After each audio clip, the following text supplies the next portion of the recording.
Abre tus brazos para conquistar las promesas que Jesús nos da.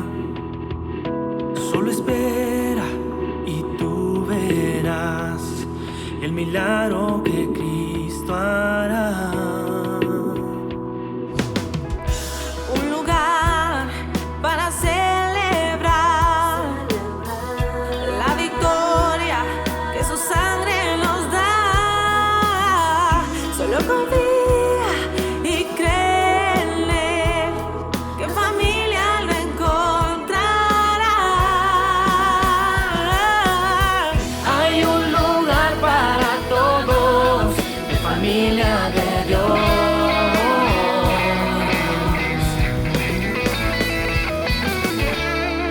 Familia de Dios.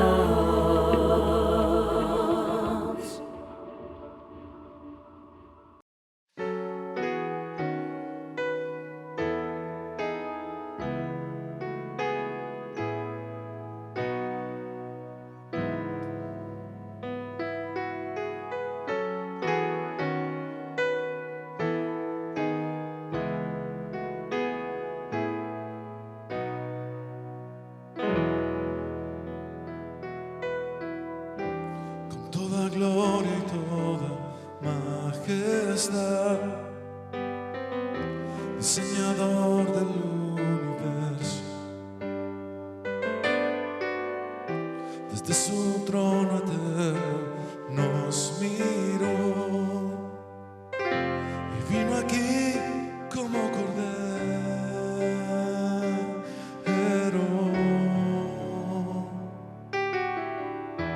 Entre nosotros quiso caminar, buscando al más necesitado. Hasta un leproso pudo abrazar, llevó mi herida en su costado.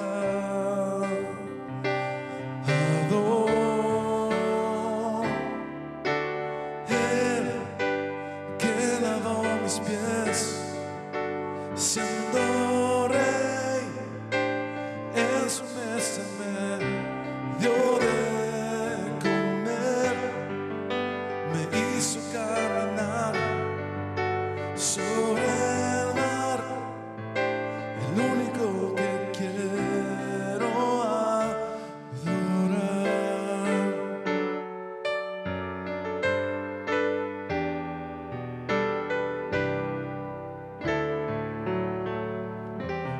Alto precio Él nos valoró, nos dio su vida y su cansancio. Él hizo al débil fuerte en su poder y vio en el pobre un heredero.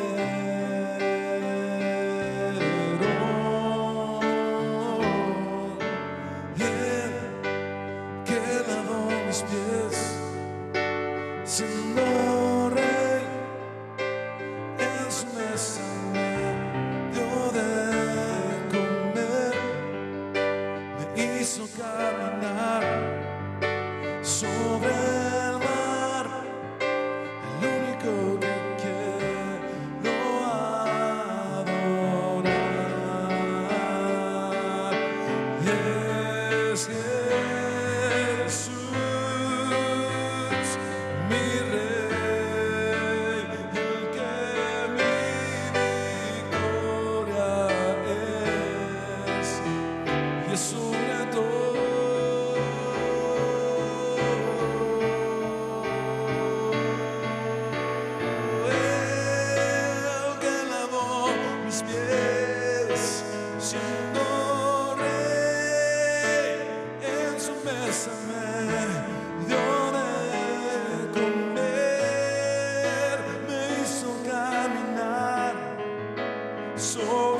Yo quiero adorar, yo quiero adorarte,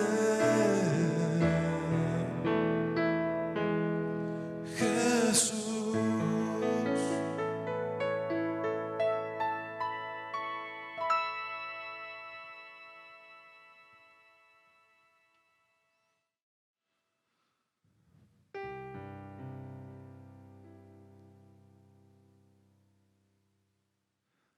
Antes les llamaban nazarenos, después cristianos. Hoy no saben ya cómo llamar a cada grupo, hay tantos. Antes al mirarles se decía, ved cómo se aman. Hoy al contemplarlo se repite, ved cómo se separan. ¿Quién sabrá quién de ellos tiene la verdad? ¿Cómo ha conseguido el enemigo robarnos el terreno? Hemos comenzado a hacer murallas, olvidando lo primero, que no hay cristianismo verdadero detrás de una careta. Si no reflejamos a Jesús, perdemos nuestra meta, que el que sirve a los demás es el mayor, que el sermón del monte aún está en vigor, que aún existe el buen ejemplo y la humildad del corazón, y que no hay vida ni hay iglesia si no hay perdón. Ojalá el maestro pueda decir como dijera hace años, no lloréis, solo duerme, no está muerta. ¿Qué te pasa, iglesia amada, que no reaccionas? Solo a veces te emocionas y no acabas de cambiar.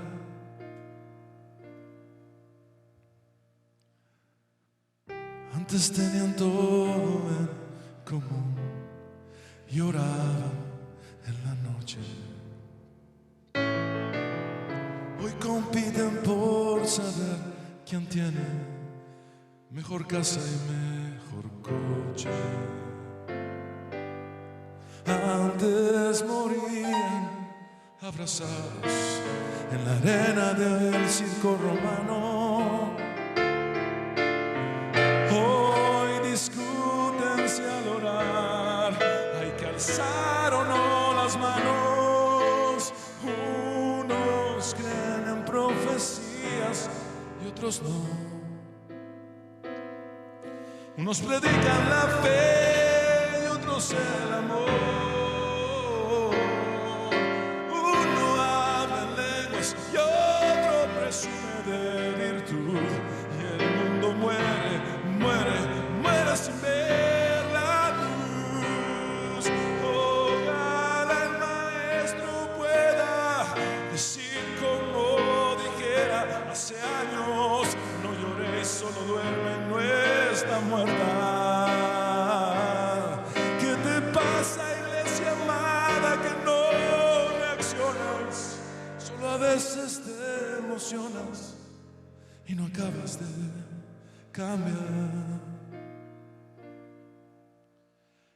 Jesús se levantó de la muerte. ¿Y acaso a ti no habrá quien te despierte? Ojalá el maestro pueda decir como dijera hace años, no lloréis, solo duerme, no está muerta.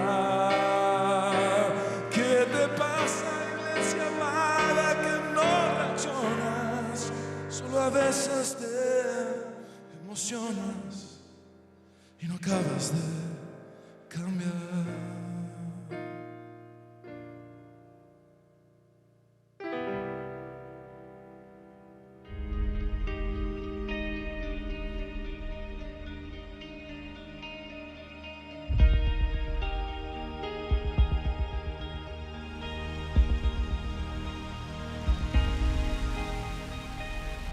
En la primera parte de nuestro estudio, entendimos que el lavamiento que Jesús realizó de los pies de sus discípulos fue una demostración de humildad sin precedentes y una muestra de toda la extensión de su inmenso amor incondicional por los suyos.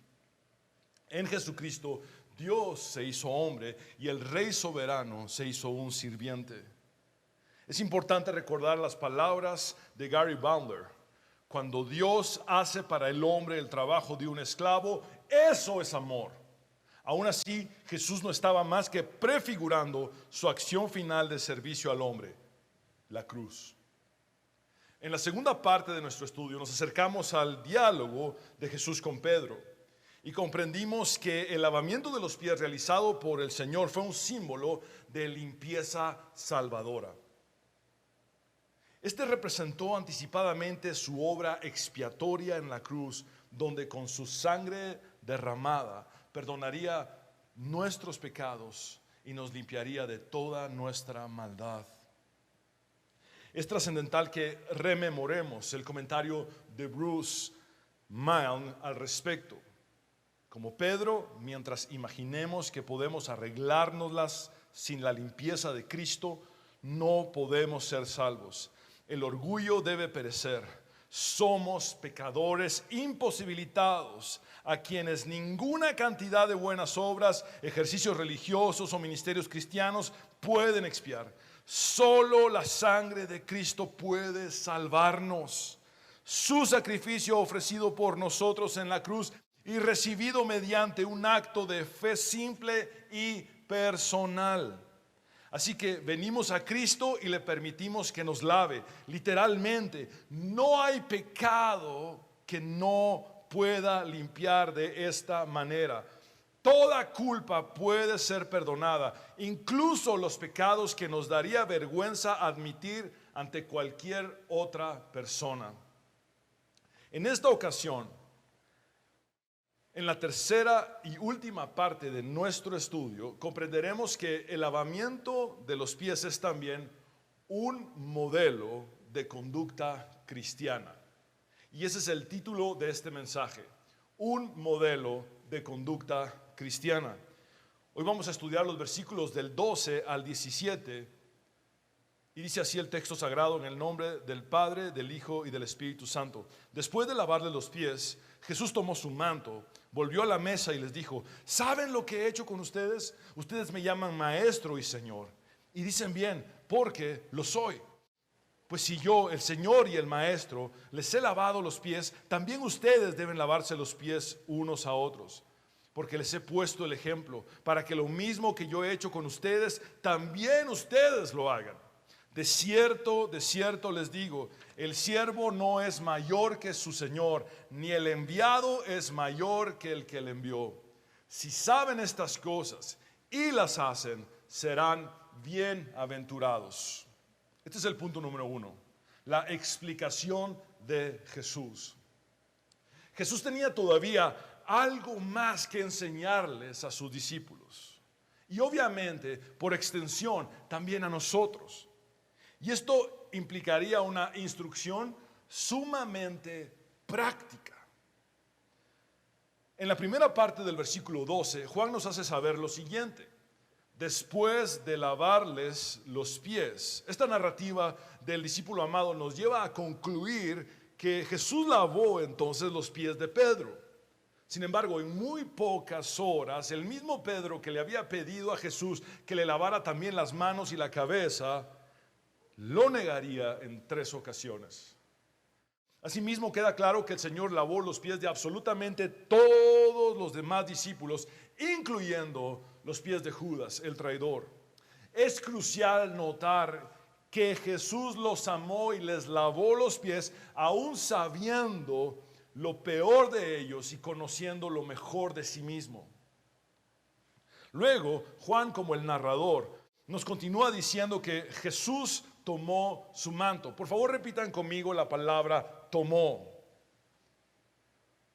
Esa palabra en griego es lambano.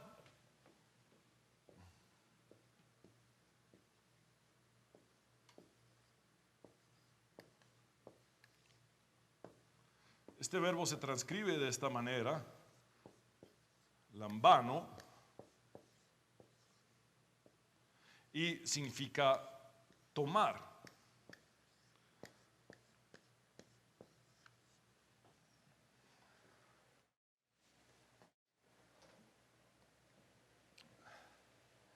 ¿Y por qué resalto esta palabra? El hecho de que Jesús tomó su manto.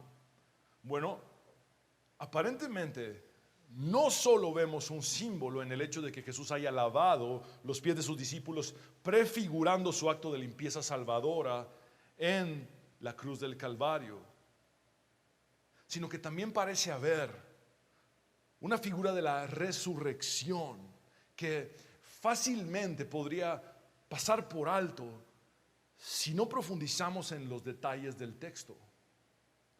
Detalles como este término, lambano. Encontramos un importante significado en el hecho de que Jesús, en el versículo 4, se despojó de su vestidura exterior, asumiendo la postura de un esclavo. Y en el versículo 12, después de lavar los pies de sus discípulos, volvió a tomar su manto. El verbo lambano, que se traduce como tomar, como ya les he dicho, es en efecto la palabra con la que Juan se refiere a que Jesús tomó sus vestiduras de vuelta. Y es también el mismo término que el Señor había usado anteriormente para referirse a su resurrección. En Juan capítulo 10, versículos 17 y 18 dice nuestro Señor Jesucristo: por eso el Padre me ama, porque yo pongo mi vida para volver a tomarla. Lambano. Nadie me la quita, sino que yo la doy por mi propia cuenta. Tengo poder para ponerla y tengo poder para volver a lambano, tomarla. Este mandamiento lo recibí de mi Padre. Por lo tanto, el episodio en el que Jesús lava los pies de sus discípulos contiene simbolismos que predicen tanto la muerte como la resurrección de nuestro Señor y Salvador Jesucristo. Después, Juan sigue relatando que Jesús volvió a la mesa. El Señor retornó a su lugar a presidir la cena y dio comienzo a un sermón, a un monólogo. Y les dijo: ¿saben lo que he hecho con ustedes? Esta pregunta también puede traducirse de forma imperativa como: entiendan lo que he hecho por ustedes. Jesús está preparando a sus discípulos para que perciban algo más profundo. Para el Señor es fundamental que entendamos su enseñanza y su obra. J.C. Riley dice: la fe ciega no tiene nada de religión verdadera. ¿Qué sentido tiene esto que practico? Debiera ser la pregunta que siempre tuviéramos en mente. Entonces, es importante darnos cuenta de que el aspecto divino del acto de lavamiento de los pies ya había sido explicado por Jesús en el diálogo que tuvo con Pedro frente a todos los discípulos, donde él resaltó la purificación que Dios hace en los pecadores. Pero ahora Jesús busca aclarar cuál es el aspecto humano del lavamiento de los pies. Y evidentemente brinda a sus discípulos un principio relacional acerca de la trascendencia de la humildad y el servicio en amor incondicional. Sin embargo, antes de explicarles lo que hizo por ellos, Jesús les recuerda quién es Él para ellos. En el versículo 13 les dice: ustedes me llaman maestro, es el equivalente a rabí, y Señor, se refiere a su autoridad suprema y a su divinidad. Y dicen bien, porque lo soy. Jesús evoca el yo soy del Antiguo Testamento para referirse a sí mismo como Yahvé. Él dijo en Juan 10:30: el Padre y yo somos uno. Jesús es Dios. Por favor, noten el orden de los títulos que Jesús dice en el versículo 13. Primeramente dice maestro y luego dice Señor. Ahora observen que cuando los repite en el versículo 14, invierte el orden de los mismos, diciendo antes Señor y luego maestro. Este detalle es importante porque Jesús está enfatizando su dignidad y su divinidad. Veámoslo en el versículo 14. Pues si yo, el Señor y el Maestro, vean que ahora ya no dice Maestro y Señor, sino Señor y Maestro. Invierte el orden. Pues si yo, el Señor y el Maestro, les he lavado los pies, también ustedes deben lavarse los pies unos a otros.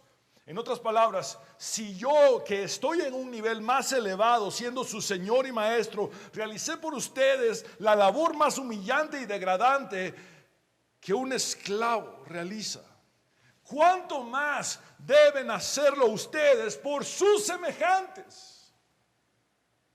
Miles dice: una de las principales expresiones de nuestra sumisión a Jesús como nuestro Señor es nuestra disposición a permitirle ser nuestro Maestro.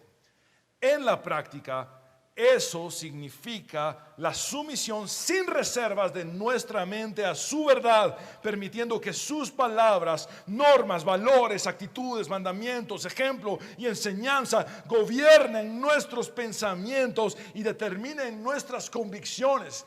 Simplemente, si Jesús no es nuestro Maestro, no es nuestro Señor. Al haberles lavado los pies, Jesús estableció una conexión entre Él y sus discípulos de una forma única. Además de que evidentemente derribó la arrogancia que estos habían manifestado previamente cuando discutieron y pelearon entre ellos por quién de ellos debía ser el mayor.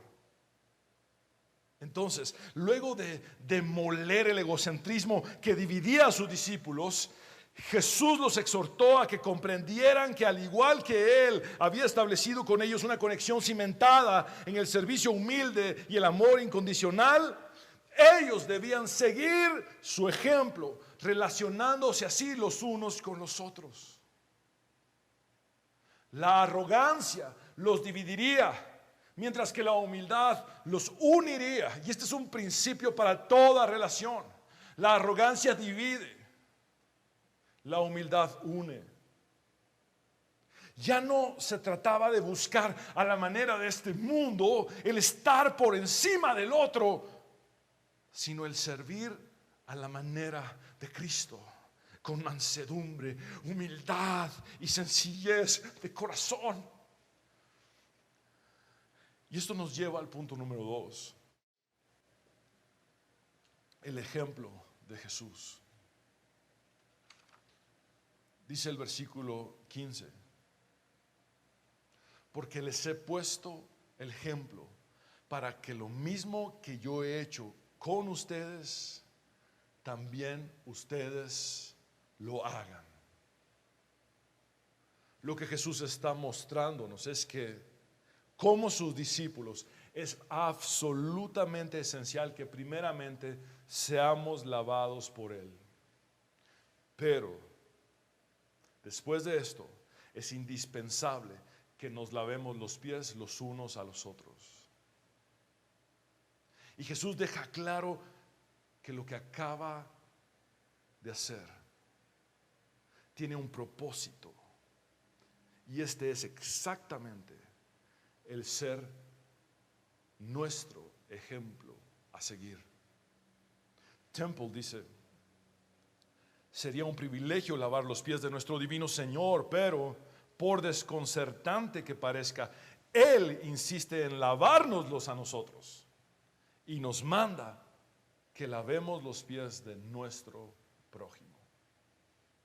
Ahora bien, este pasaje enfatiza la humildad interior que se manifiesta en el servicio exterior. No el establecimiento de un ritual literal de lavamiento de los pies, que podría caer en una simple práctica vacía de religiosidad. No parece haber indicio de que Jesús propusiera la institución del lavamiento de los pies como un sacramento. El Señor dio un ejemplo de humildad extrema, no necesariamente de cómo lavar los pies o de cómo limpiar los pies, sino de cómo estar dispuesto a realizar incluso la labor más degradante con tal de servir al que lo necesita. De hecho, no tenemos evidencia alguna de que el lavamiento de los pies haya sido practicado como una ordenanza en la iglesia primitiva, como sí es el caso del bautismo y también de la cena del Señor. En el versículo 16, Jesús dice: de cierto, es decir, amén, amén, les digo, el siervo, doulos, el esclavo, no es mayor que su Señor, ni el enviado es mayor que el que le envió. Y quiero leer la segunda parte de este versículo 16 nuevamente. Ni el enviado, por favor repitan conmigo, enviado. Ok, ni el enviado es mayor que el que le envió. Esta es la única ocasión en la que encontramos la palabra griega apóstolos en el Evangelio de Juan, la cual se traduce como enviado, mensajero o apóstol. Es importante notar que la palabra apóstol no se refiere a un título con el cual muchos tratan tergiversadamente de hacer alarde de su superioridad espiritual en la actualidad, sino que el término se mantiene meramente en el contexto del lavamiento de los pies. En otras palabras, Jesús acababa de hacer el trabajo de un esclavo y ahora envía a los suyos a hacer lo mismo por otros. Hemos sido enviados a ser siervos de los demás, aun cuando se requieran de nosotros labores humillantes en beneficio del necesitado. La esencia de la humildad es perder la conciencia de sí mismo en el servicio a los demás.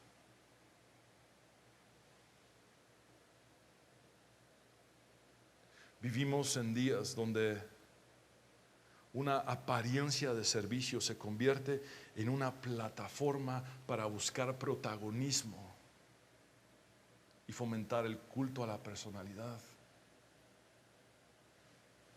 Eso no es cristiano.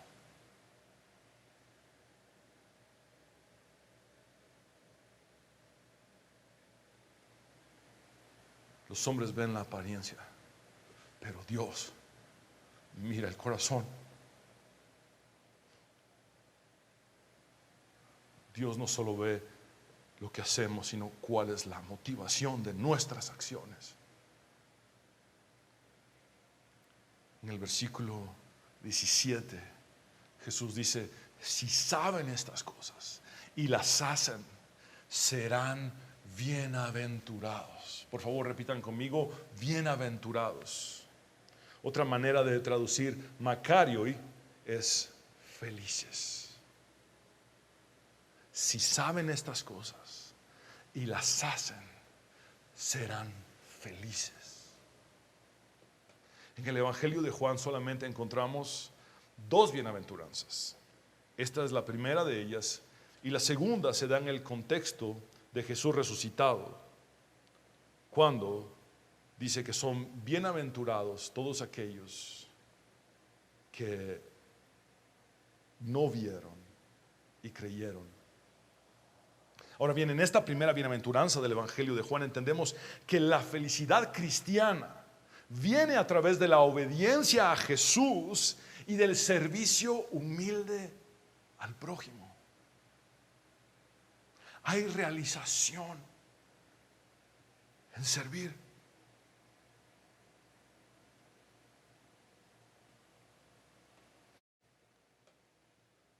De igual manera, Jesús nos hace ver que más allá de cuánto sabemos, se trata de cuánto ponemos en práctica lo que sabemos.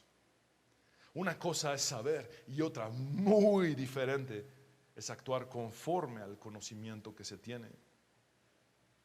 Nuestro conocimiento debe determinar nuestra actuación en la vida. El amor no es tanto una emoción como una actitud. Una actitud que se traduce en acción.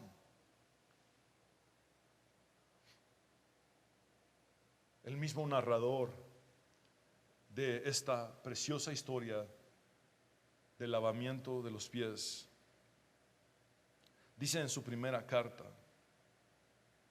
en el capítulo 3, versículos 16 al 18, Juan escribe: en esto conocemos lo que es el amor, en que Jesucristo entregó su vida por nosotros. Así también nosotros debemos entregar la vida por nuestros hermanos. Si alguien que posee bienes materiales ve que su hermano está pasando necesidad y no tiene compasión de él, ¿cómo se puede decir que el amor de Dios habita en él? Queridos hijos, no amemos de palabra ni de labios para afuera, sino con hechos y de verdad.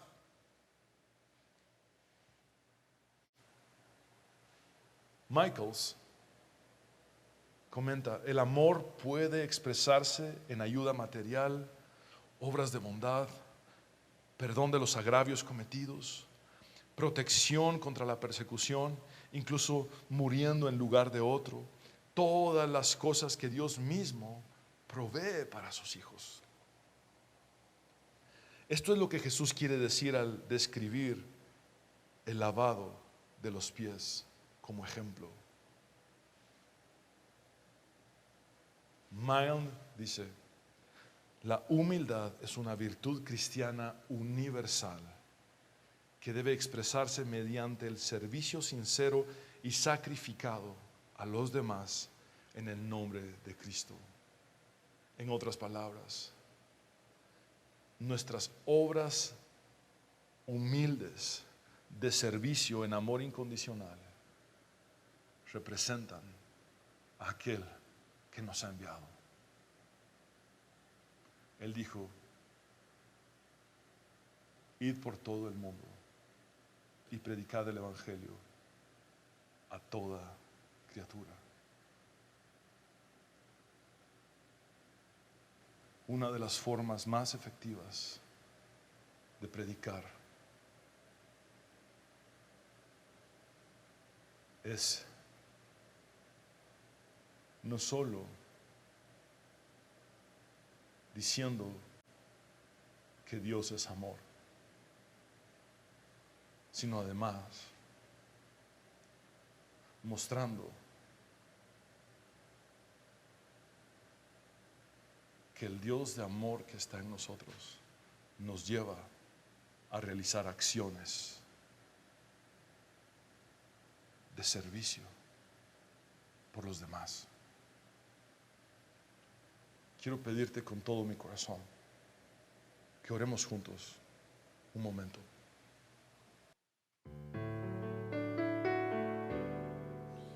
Amado Dios, gracias por esta enseñanza tan profunda que dejaste en tu palabra. Gracias por predicarnos con el ejemplo. Eres el maestro perfecto que llevó a la acción todo lo que enseñó. Y dijiste: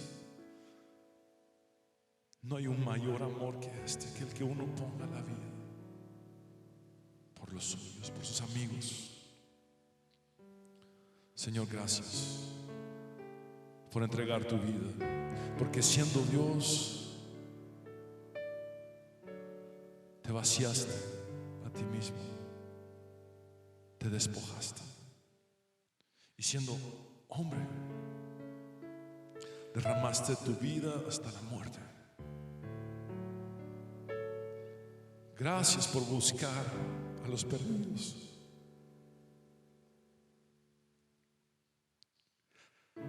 Gracias por encontrar a pecadores como yo y como mis hermanos y limpiarnos, perdonarnos, salvarnos y darnos vida eterna. Jesucristo, gracias.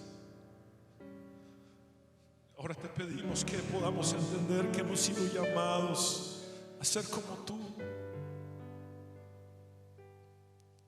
Hemos sido llamados a seguir tu ejemplo con total entrega.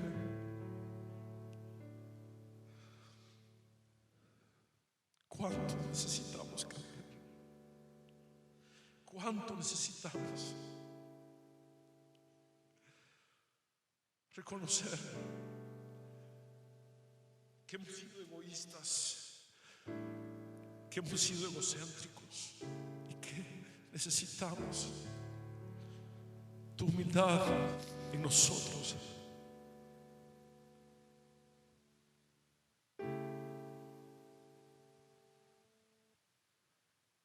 Transfórmanos, Dios.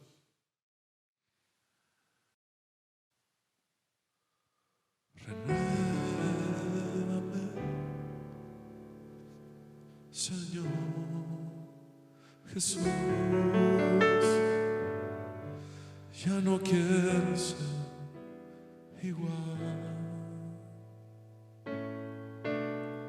Renuévame, Señor Jesús. Pon en mí tu corazón, porque todo lo que hay dentro de mí necesita ser cambiado, Señor. Porque todo lo que hay dentro de mi corazón necesita más de ti. Renuévame, Señor Jesús. Ya no quiero ser igual. Renuévame, Señor Jesús. Pon en mí tu corazón, porque todo lo que hay dentro de mí necesita ser cambiado, Señor. Porque todo lo que hay dentro de mi corazón necesita más de ti.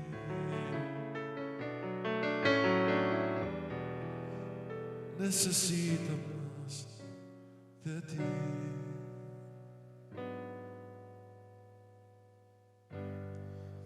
Necesita más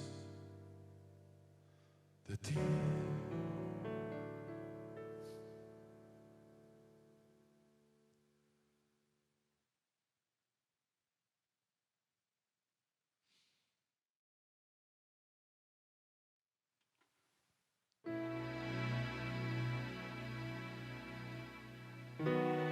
Quiero hablar contigo, hombre y mujer, que necesitas entregar tu vida a Cristo.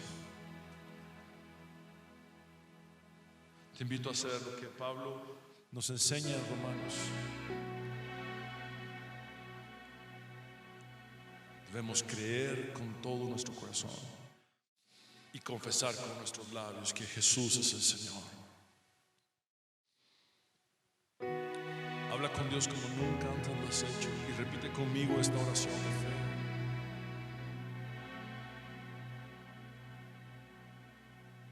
Dile lo siguiente al Señor: amado Jesús, aquí estoy.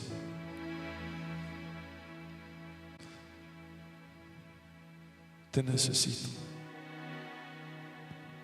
Sálvame.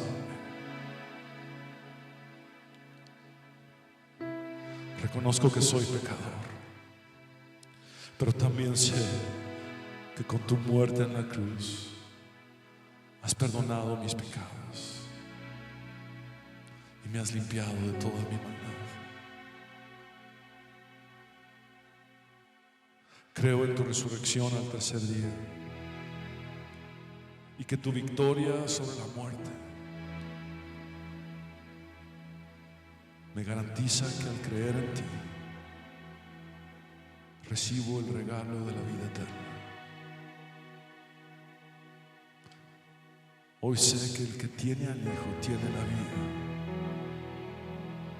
y hoy te recibo como mi Señor y Salvador. En tu nombre, Jesús, el único nombre bajo el cielo dado a los hombres en el cual podemos tener salvación, hemos orado. Amén y amén. Pecador, ven a Cristo Jesús.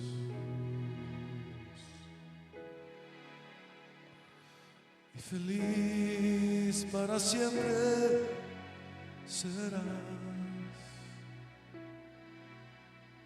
Que si tú le quisieras tener, al divino Jesús hallarás. Ven a Él,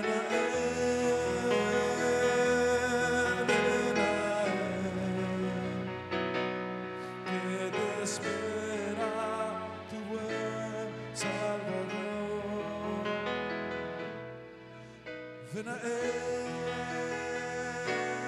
ven a Él, que te espera tu buen Salvador.